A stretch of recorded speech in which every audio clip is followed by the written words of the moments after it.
በካዶ አነፈልተካ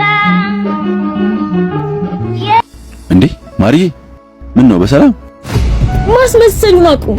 ለምንድነው ትናንትና ቀጥረኸኝ የጠፋኸው? መሰረዝም አልችለው ቀጠሮ ነበረብኝ። እሺ ለአንድ ጊዜ ሊያጋጥም ይችላል። እንዴት ሁሉ ጊዜ ቀጥረኸኝ ትጠፋለህ? ወይስ ቂምህን እየተወጣህብኝ ነው? የምን ቂም? ድሮኔ ካንተ ፍቅር ሳይዘኝ አንተ እኔን ለማግኘት ይሆንከውን? እንደዛ አይደለም እኮ ማርዬ፣ በጣም ይቅርታ።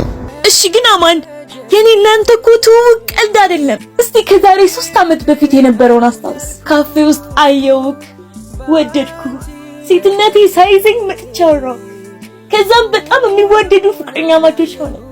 አማን ብቸኝነቴን አስረሳኸኝ። ወንድም ፍቅር ሁሉ ነገር ሆንከኝ። ተጣልተን እንኳን እንደማንቆይ ታስታውሳለህ? ከዛ ግን እኔ በማላውቀው ምክንያት እየወደድኩ ራከኝ።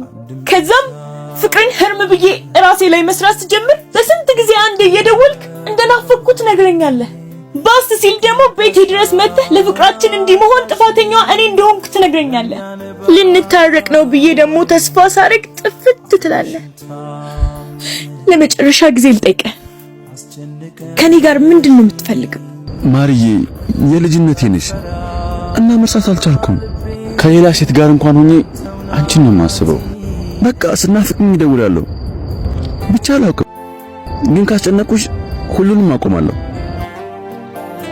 የመለያየታችን ምክንያት ደግሞ የኔ ብቻ አታስመስዩ። አንቺም ጎድተሽኛል። አልጎዳሁም እኮ አላልኩም። በቃ ሁለታችንም ተጎዳድተናል። ግን ባለፈ ህመም ለምንድን ነው ሁለታችንም ህይወታችንን የምናበላሸው? በቃ አሁን የምፈልገው ውሳኔህን እንድታሳውቀኝ ነው። የምር የምታፈቅረኝ ከሆነ ስልክህን ጠብቃ፣ ካልሆነ ግን ደግመህ ወደ ህይወቴ እንዳትመለስ።